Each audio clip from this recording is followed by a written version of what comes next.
Welcome to ProSpeak English Dialogue. Today, Ravi, a senior developer, is walking into his monthly one-on-one with his lead, Wei.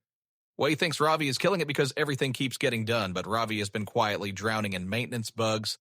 With no time left for the architecture work he was hired for, the skill to watch for, using a data-driven time breakdown to negotiate a rebalancing of responsibilities. Hey, Ravi. Come on in. How's everything going? Hey, yeah, good. Thanks. So, before we get into anything else, I just want to say you've been really solid this quarter, like, genuinely. The bug backlog is getting cleared, the on-call tickets are moving, stakeholders are happy. I don't think I say this enough, but you're kind of killing it. Oh, thanks, Wei. That's really nice to hear. Yeah, I mean it. You're one of the people I don't have to worry about. Everything just gets done. Yeah, about that, actually. Can I show you something? I put together a little breakdown of how I've been spending my time just over the last 6 weeks. Oh, yeah, sure. Go for it. So I tracked everything, Jira tickets, on-call incidents, code reviews, meetings, all of it.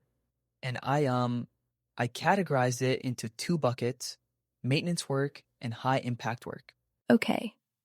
That's actually pretty organized. What does it look like? So 82% of my time in the last 6 weeks has gone to maintenance, bug fixes, production incidents, legacy system patches, and the remaining 18% is everything else.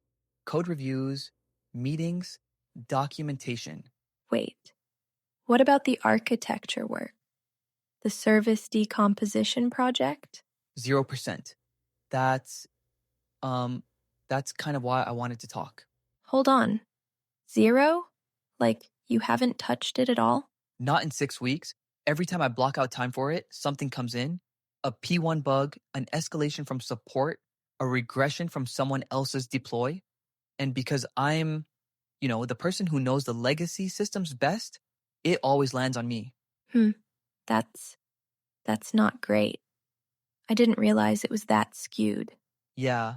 And I think part of the reason it's been invisible is because the work is getting done, right? Like you said it yourself, stakeholders are happy, backlog is moving. But the reason it's all getting done is, well, that's the other part I wanted to show you. Okay. So this is my actual hours logged, not the 8-hour day, the real hours. And over the last 6 weeks, I've averaged about 51 hours a week.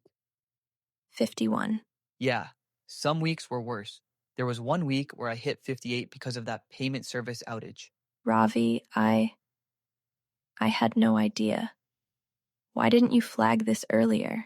Honestly, because it kind of crept up on me. Like each individual week felt manageable. It was only when I sat down and actually looked at the numbers that I went, okay, this is a pattern, not a bad week. Yeah, that's the dangerous part, right? When it's gradual, nobody notices, not even you. Exactly. And I'm not trying to complain. I want to be really clear about that. I actually enjoy some of the maintenance work. I'm good at it. But right now, the ratio is just completely off. Okay, so let me make sure I'm understanding this, right? You were brought on to lead the service decomposition. That was like the headline reason we hired you at the senior level. Yeah, that was a conversation in my interview. And for the first 2 months, it was great. I was doing design docs, prototyping, working with the platform team. But then the team lost John, and suddenly I was the only person who could handle the legacy incidents. And it just never shifted back. You're right. When Jun left, we did kind of redistribute everything onto you. I remember thinking it was temporary. I thought so too. But temporary turned into 3 months, and now it's just my job. Like, that's what people expect from me. And the thing that frustrates me is I should have seen this. The sprint velocity looked fine. The dashboards looked fine. Because you were just absorbing it. Yeah, and I think that's partly on me, right? I didn't raise it. I just kept saying yes to things because I didn't want to be the person who says, "Hey, I can't handle this." I get that. But Ravi, this is exactly the kind of thing a one-on-one is for. This is the right place to say it. I know. I think I just needed to see the numbers myself first before I could say it out loud. Like, I needed to know it wasn't just a feeling, it's actual data. And honestly, the data makes it really hard to argue with. 82% maintenance, 0% architecture. That's not what we planned. No. And the thing I keep thinking about is 6 months from now, if we still haven't started the decomposition, that's going to be a much bigger problem. The tech debt is compounding. Can I be honest with you about something? Yeah, please. I think the reason I miss this is because when someone is reliable, you stop checking in on them. It's like a weird tax on being good at your job. The more you handle, the more people assume you're fine. Yeah, that's exactly what it feels like. And I'm looking at this breakdown and I'm thinking, if I were in your position, I'd be frustrated. Like, genuinely frustrated. Are you? I'm I'm frustrated, and I'll be honest, I've started wondering if this role is still what I signed up for. Not in an aggressive way, just, you know, quietly. I really appreciate you telling me that. Because if you hadn't said something, I would have just kept thinking everything was great. And then one day you'd hand in your notice, and I'd be completely blindsided. I don't want it to get to that point. That's why I'm bringing this up now, while it's still fixable. Good. Okay. So, what does fixable look like to you? If you could design your ideal week, what's the split? I think if I could get to something like 50-50, half maintenance, half architecture, that would be sustainable. I'm not asking to drop maintenance entirely. I know someone has to do it, but I need protected time for the work I was actually hired for. Protected time. Okay. I like that framing. Like maybe 2 or 3 days a week where I'm not on the bug rotation, where the team knows that Ravi's heads down on architecture and someone else handles the incoming fires. Okay. Here's what I'm thinking. We need to do two things. First, we get someone else ramped up on the legacy systems. Priya's been asking for more ownership.